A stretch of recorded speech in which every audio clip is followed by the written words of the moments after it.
इयत्ता 5वी मराठी बालभारती पाठ 2 बंडूची इजार.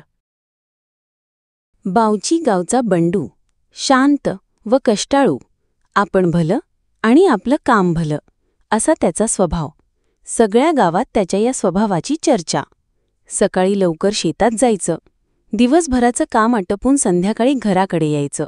घरी आल्यावर आपल्या मुलीशी खेळायचं, कट्ट्यावर चक्कर मारायची आणि जेवायच्या वेळी पुन्हा घरी यायचं. असा त्याचा दिनक्रम. सावळा रंग, शिडशिडीत अंगकाठी अन नाकासमोर चालणारा बंडू. एका वर्षी पीकपाणी बरं झाल्यावर बंडूनं कुटुंबासाठी नवे कपडे अन स्वतःसाठी इजार शिवली. धोंडूमामाने कपडे शिवले खरे, पण त्यांचा अंदाज जरा चुकला. पुढे अरर, इजार जरा लांब झालीये, चांगली 4 बोटं लांब झालीये.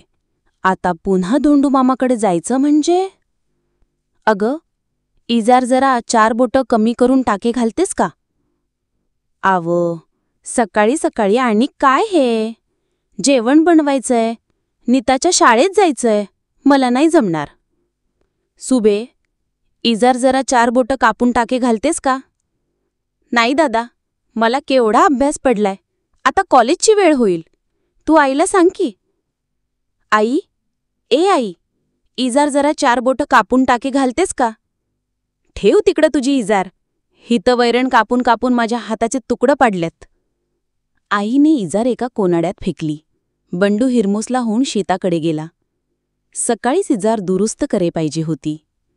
बंडूची बायको इजारीचे पाय कापते अन दुमडून टाके घालते.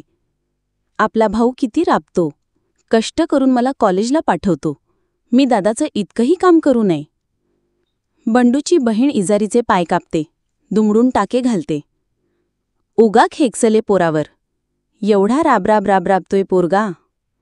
बंडूची आई इजारीचे पाय कापते, दुमडून टाके घालते. आपलं काम आपणच केलेलं बरं. बंडू इजारीचे पाय 4 बोटं कापतो व टाके घालतो. हो, सगळेजण आश्चर्याने पाहतात. मी इजार 4 बोटं कापली. मी पण. अगंबया, मी पण इजार 4 बोटं कापली. अन मी पण. चौघेही खळखळून हसतात.